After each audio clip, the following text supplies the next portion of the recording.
It is my pleasure to introduce Mayor Martin J. Walsh. Although I suspect that due to his long-term commitment to Boston Tax Help Coalition, he is well known to everyone in this room. In his second term, Mel Walsh has been a longtime champion of the working Bostonians we serve here at the Roxbury Center for Financial Empowerment, and those throughout the city. He is committed to advancing the financial well-being of low and moderate income residents who are fighting hard to support themselves and their families through workforce development, affordable housing, strong public schools, and asset-building programs such as the one we have here. Thank you, Mayor, for joining us this morning.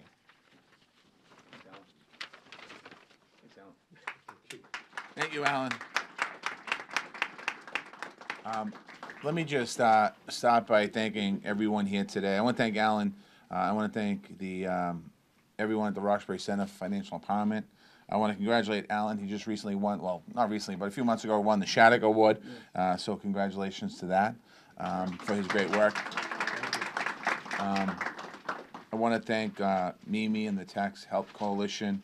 I want to thank Urban Edge. I know Robert Torres is here, John Drew from ABCD and everyone at ABCD, Brianna Curran and Wells Fargo, all the city people and staff that are here with us today. Thank you for what you do every single day.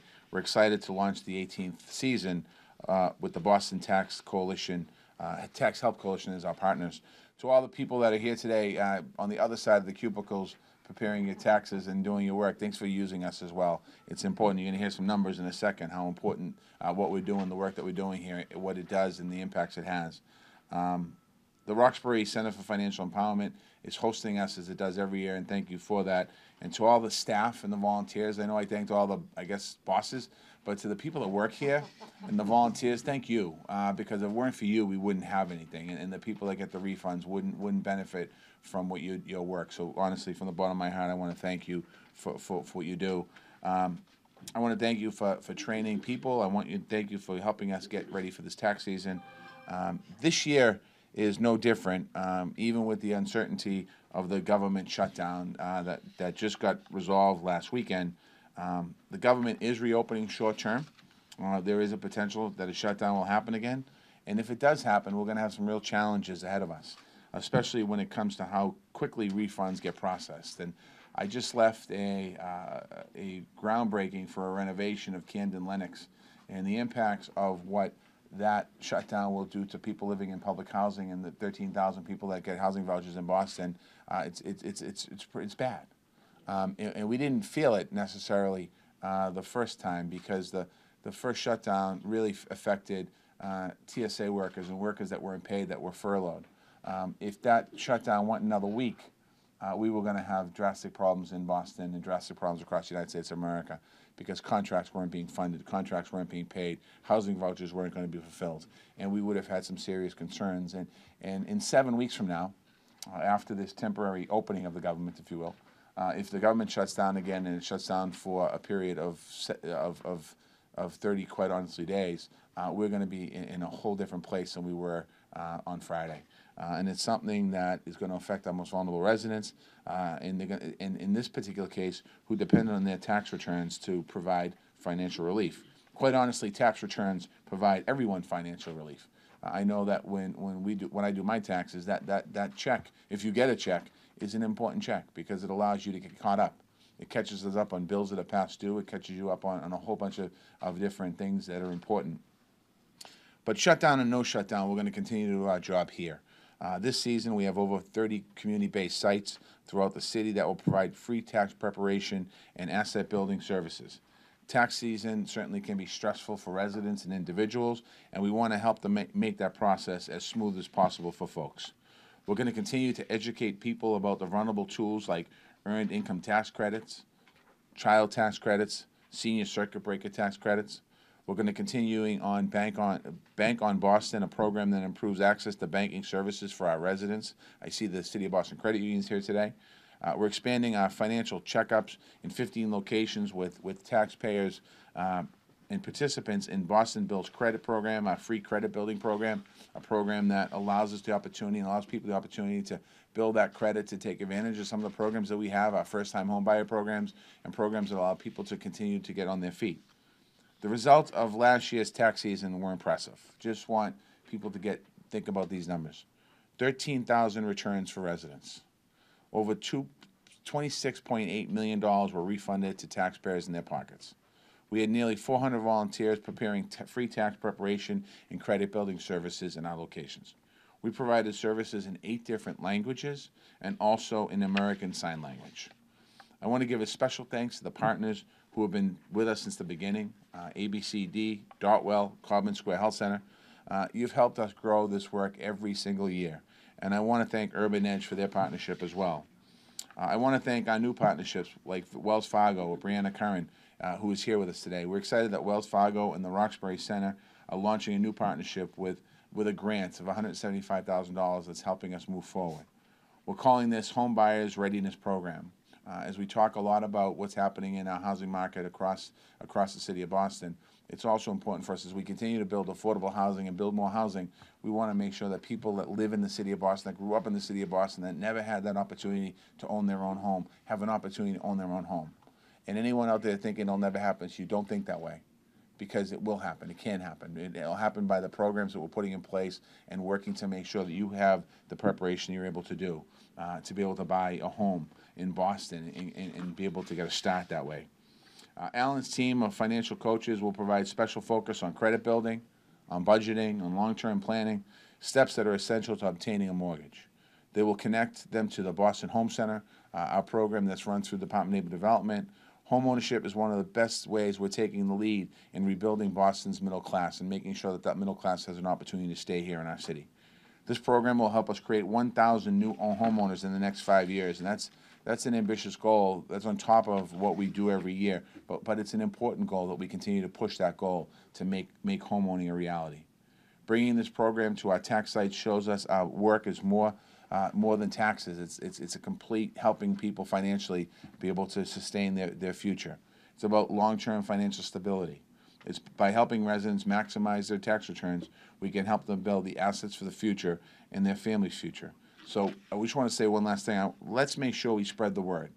We had 14,000 people last year that were able to help. Let's try and get that number higher this year, because there are people out in the communities that have no idea that we exist, even though the press is here and we put it out on our blogs and we put it on our Facebook and we put it out on our websites and we talk about it. There are still residents that live within walking distance of this very building right here that still have no idea that we're here. So let's spread that information. Let's spread that word around the city so that people can get an opportunity. We're here for you. That's why we do this. We're here for you, and that's why the volunteers who come in here, they want to see those tax returns, and they want you to benefit from these programs. So again, thank you for being here this morning, and I'll turn it back over to Alan. Oh, Mimi.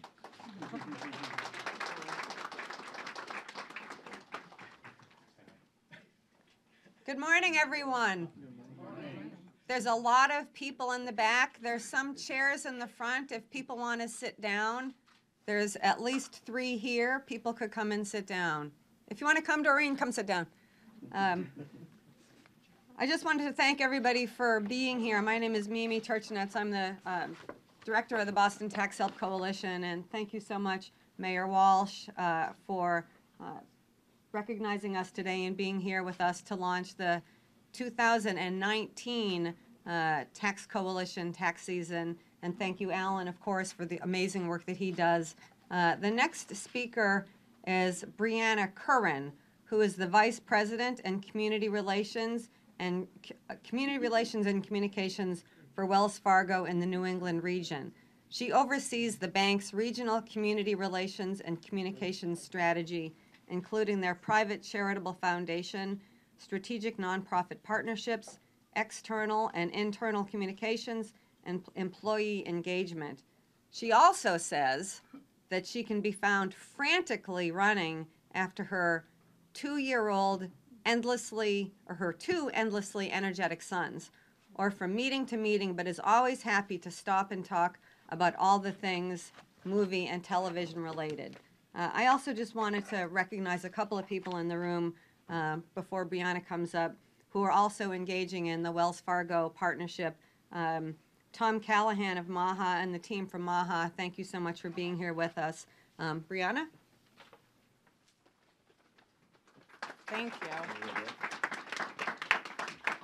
Good morning. Thank you for having me. Thank you to Mayor Walsh and Alan Gentle and Mimi and the whole team here. I'm very excited to be here as part of this Tax Help Coalition launch. Wells Fargo, as you heard the mayor say, is making a grant to the Roxbury Center for Financial Empowerment. It's for $175,000. And this grant will support a home ownership coach who will provide free workshops and facilitate one-on-one coaching for Boston residents who are looking to improve their financial well-being and hopefully work towards the goal of home ownership. And the great part about the tax season prep is while residents are here getting those free tax preparation services, they can get what's called a financial checkup. And so that's where they can start to build their financial goals, learn about credit building and budgeting and asset building and all of those elements that are so important for successful long-term home ownership. And this grant is part of Wells Fargo's overall efforts to support affordable housing throughout the country and in particular here in the city of Boston.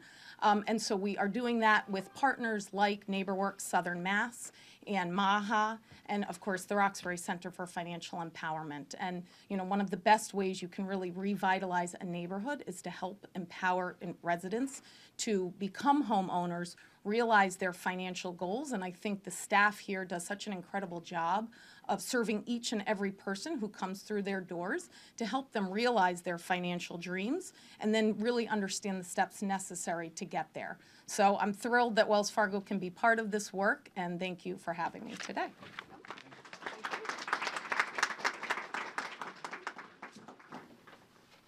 Thank you, Brianna. So we couldn't obviously do this work unless we had clients, right? I mean, it's so important to serve the community, and we're here for the community. That's why the Resource Center is here. That's why the Tax Coalition is here.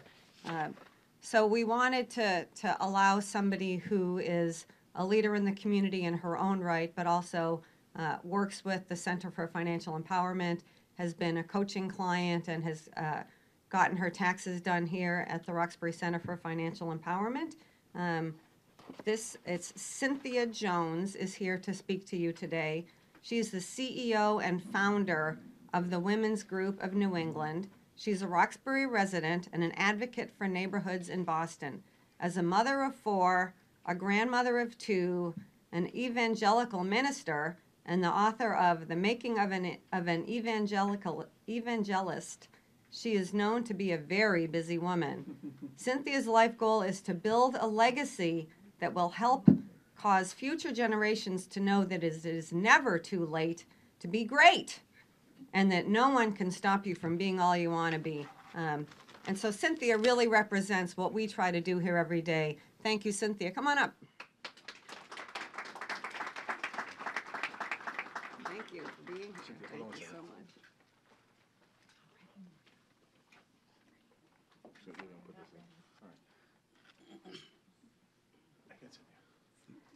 Good morning, everyone.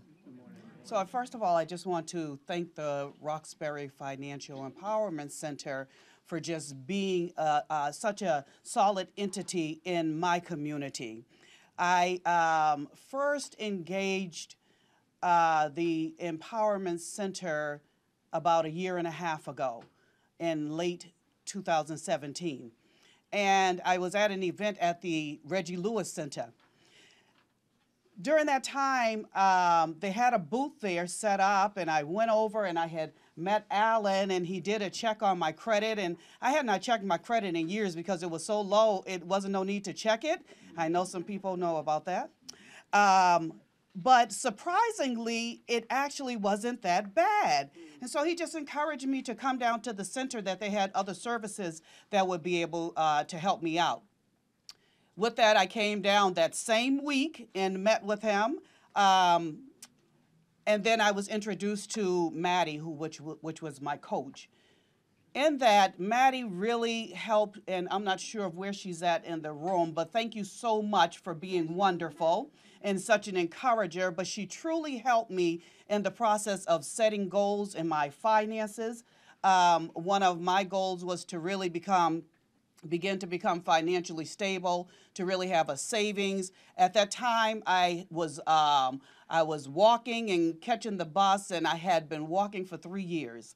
And that was not that pleasant of an experience.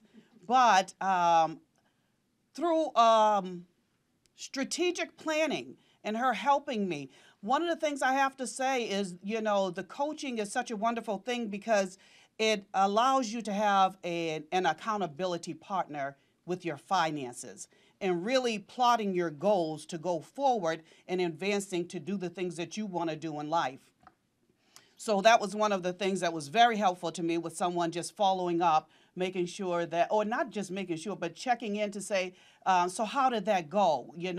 Did you need any extra support or help? Do we need to do some phone calls? So that was just wonderful. To speed it up, last year, I had my taxes done here. And it was such an awesome experience. I am an Uber driver, and I became an Uber driver in extending my streams of income because I really wanted to become financially stable and make sure I had different streams, that I wasn't dependent on just one income coming in at a time, so that if something else failed, then I had something else to fall back on. Through that, I didn't have a car. I was walking, but I was able to plan with making some agreements. I did a personal loan with someone, bought a car, started Ubering, came and got my taxes done here, doing Uber.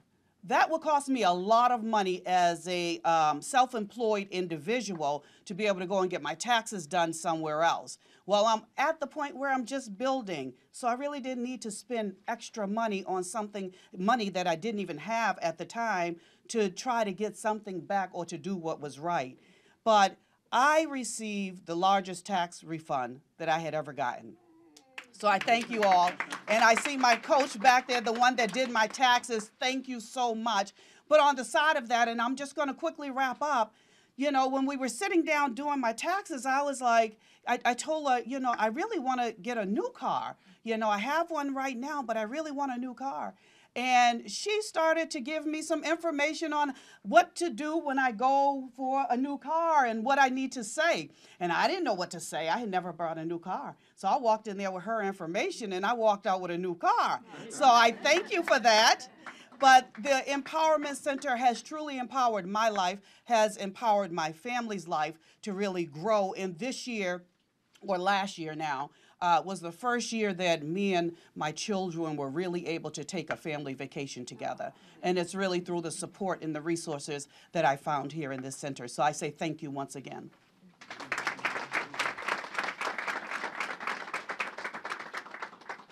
That is so great. Thank you, Cynthia, for letting us know that we, in fact, do have the impact that we want to have every day on the community and with you. So I just wanted to recognize a couple of people in the room, because there are people who have been here since the beginning and helped to start this tax coalition. I see Marquise Benton, who's a board member of the Boston Federal Reserve Bank, hanging around in the corner quietly, which is what he does, because he's an amazing leader. Doreen Tracy, who is the Vice President of Workforce Development at JVS, which is a key partner, and she's been in and out of this work, started at Dotwell and is now a leader at JVS, and so thank you. Right, thank you, right. I also wanted to recognize some folks from the city of Boston. Jessica Doonan, who's the Chief of Staff of the Disability Commission, thank you so much for the work that you do and your partnership in helping to create ASL Tax Days. Thank you very, very much. Also, thank you, Emily Shea from the Age Strong Commission. Thank you for all the work you do every day. The next speaker is one of our other key partners. This is Urban Edge. Urban Edge is a partner both with Boston Builds Credit as well as through the Tax Coalition. Here today to share with us some words is Robert Torres. He's the Director of Community Engagement at Urban Edge. He joined Urban Edge in 2014, following positions at the Office of State Representative Elizabeth Malia, serving first as her LA and then as district director, and eventually as chief of staff. Prior to that, he was research analyst and a consultant at State Street Corporation. He graduated from the McCormick School at UMass Boston, right? We love UMass Boston. And he lives in JP with his fiancee, is an avid softball player. Thank you, Robert. Come on up. All right. Thank you, Mimi. Thank you, Mayor Walsh, for having me today. Urban Edge, for those of you who don't know, is a housing organization in JP and Roxbury. We have about 1,400 units of affordable housing, about 3,000 people who live in our housing. And what we found was back in 2012 or so, we saw that a lot of residents really fell behind on their rent around the holidays, started to experience other financial burdens that were really hard to catch up on. And so in 2012, we partnered with the Boston Tax Help Coalition to launch our first VITA tax site. It's been a huge resource for the community. We've had an intense focus on Eggleston and Jackson Square and providing resources to residents. We performed a program review in 2018 and found that in 2018 alone, we were able to serve 678 residents. 49% of those were Urban Edge residents. The others came from the immediate area, or mostly the immediate area. We were able to put $1.2 million of federal returns back into people's pockets, 268,000 estate returns back to families, 360,000 alone was earned income tax credits. Residents shared with us that people were catching up on their rent, paying for medical expenses that had been foregone. We were able to do this with the help of 33 volunteers. Each volunteered for about 140 hours of 33 different VITA tax sessions. We were able to do this with the help of Linda Edge in Roxbury, one of our volunteers who's there every Tuesday and Thursday and Saturday, and Alma Bellanon Rawson from Jamaica Plain, who comes just like Linda after a long work week and volunteers her time for no pay, but just our gratitude. Because of their volunteer work and because of the support that we're able to get from Mayor Walsh and the Boston Tax Help Coalition, we know that this program is high impact, is high reward, high mission, and actually very low cost for us to run. For the 678 participants, our cost per participant was $73.28. So comparing that to the impact that we put back into the community, we cannot do this without the volunteers and without the partnerships we have with the City of Boston. More recently, we've been getting a lot of recognition for our location, being right off the Orange Line. Last tax season, got a call from Rob Santiago in the Veteran Services Office saying, we have a veteran here, she's very stressed out, she needs her taxes done, and she needs it Orange Line accessible. Can you help her?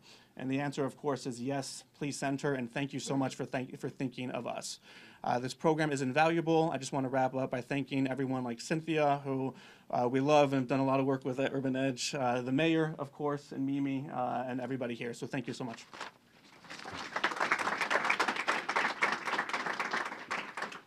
Thank you so much, Robert.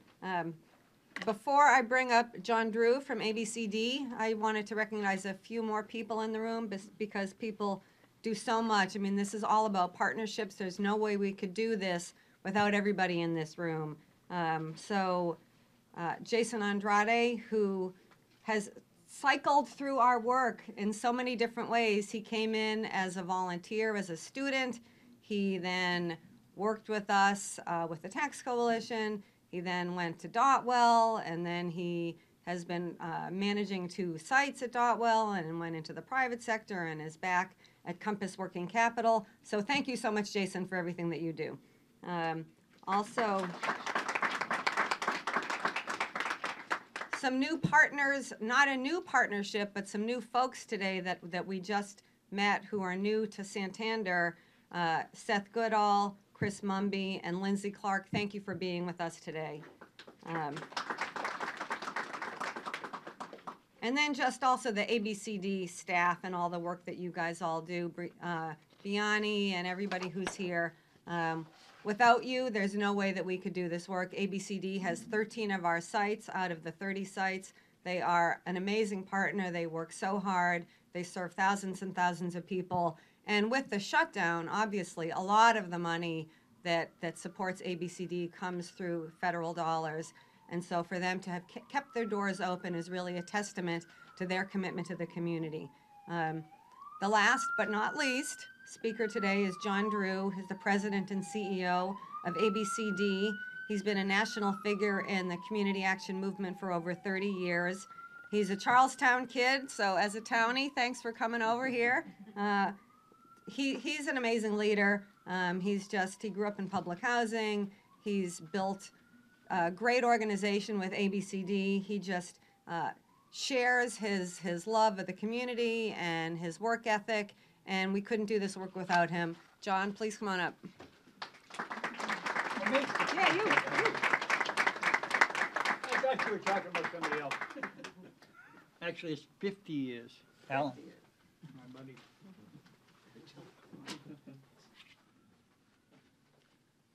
I was in the car coming over, automobile. Can you hear me? Sure. Way in the back. And I was told we're starting. Yes. I said, well, when am I speaking? They said, last. I said, yeah, figures. But you're going to be late. They're getting going. So I get out of the car. Who get out of the car with me? The other side of the street. So I said, I can't be that late. The mayor's coming. I got up early days, and the Walsh administration had the opportunity early days, and subsequently, to point out, which everybody knew, that we were going to have a great mayor, a committed man, community man, and I am so glad to be here as part of the Boston Coalition with the mayor. With Alan, we go back a long ways. We used to go back and look at pathways between buildings trying to get our right of way. Didn't get that. Mimi, I have known for a long time. And back there is Emily Shea, who used to work for me until Mayor Menino stole her. Probably the best elder commissioner ever. Any place. Any place.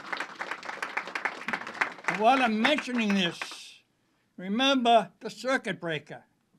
Sometimes we do overlook it because it's elders getting a good, substantial amount of money, $1,000, Emily, plus or minus.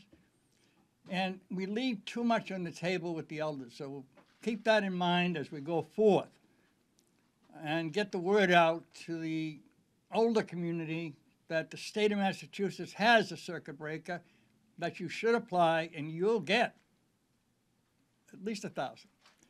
And that, for that household, for the average person on Social Security, living mostly on Social Security, that's $14,000 a year max. So $1,000 goes a long way to helping them. The mayor mentioned something, and well, he should, in opening.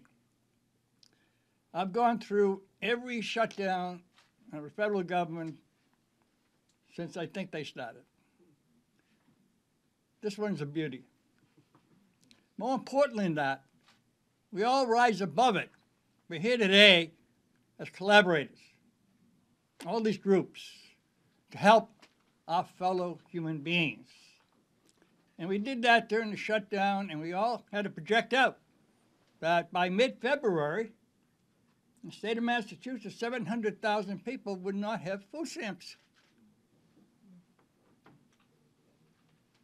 This is dangerous to live in this kind of edge with so many vulnerable people in our society. So I was looking forward to come today to kick off the tax season, to get those tax returns done. I don't do them. I probably couldn't do them. We have great volunteers. I was a CPA once. Not now. We have wonderful volunteers. And as the mayor said, let's find as many people as possible who are eligible for the Earned Income Tax refund, child refund. Remember, this is a changed year. We have a new tax system, which means that people who itemize may not be taking the right boxes, and we have an IRS that unfortunately not by them, dysfunctional. And they're going to have a lot of time trying to start that system up. So we got to be right there send in the good information, and follow up and make sure it's processed so people can get their returns as soon as possible. And let's hope that the White House and the Senate Majority Leader, I'll throw in Nancy, I think it's wonderful, can avert shutting down this government another time. It's spectacularly horrible for a country to shut their government down and hold them apart to no end. Okay, I said that. But our job, in my opinion, is to stay in place, keep the doors open. And what we do at ABCD, and we'll work with everybody else. Right now, we're taking applications for heat. Right now, we're facing a huge Arctic vortex coming down. It's going to give us a cold spell we haven't seen for years, which means more people will be vulnerable when it comes to heating. And we want to make sure they can get that. We want to make sure they get food. They want to make sure that they get access to all the services that you and I and all others provide. The more we can take each household, this is the way I look at it. I don't look at hundreds of thousands. One household, make sure they get that earned income tax credit because they work so hard. Make sure they get the heat. Make sure they get access to housing. Make sure you build up the assets in the house so they can survive and maybe thrive. Great example. That's what we do. And I look at it that way. The more assets, the more resources that each household has, the better they will have the opportunity for them and the children and the elders to not only survive, but be able to pull themselves to the point where, at some point, and I've seen this many times, at some point, they will be the givers. They will be the volunteers. They will be the ones that will help. And they'll be working. And that's our goal. But immediately, let's all pull ourselves together. Big hug. You don't have to do it. We need to feel very comfortable that with the leadership we have here in this city, with the groups that work together all the time for the better of all our people, we will survive anything that a dysfunctional government can throw at us. So let's get out there. Let's find everybody. Well, not everybody. Find as many people as you can who need to get assistance. Get them in. Let's show the nation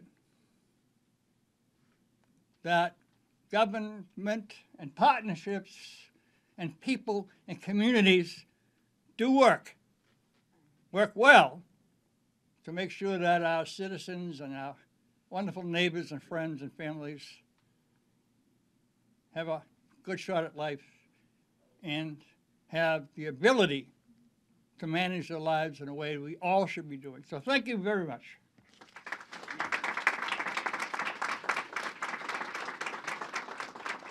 Thank you so much, John, and thank you, ABCD. There were a handful more people that I wanted to recognize.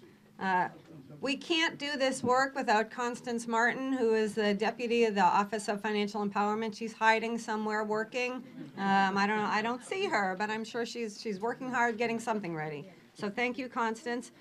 Teresa Polhamus, thank you so much for BPDA, who's here, one of our also key leaders in the city of Boston. I wanted to recognize some of the staff who do amazing work.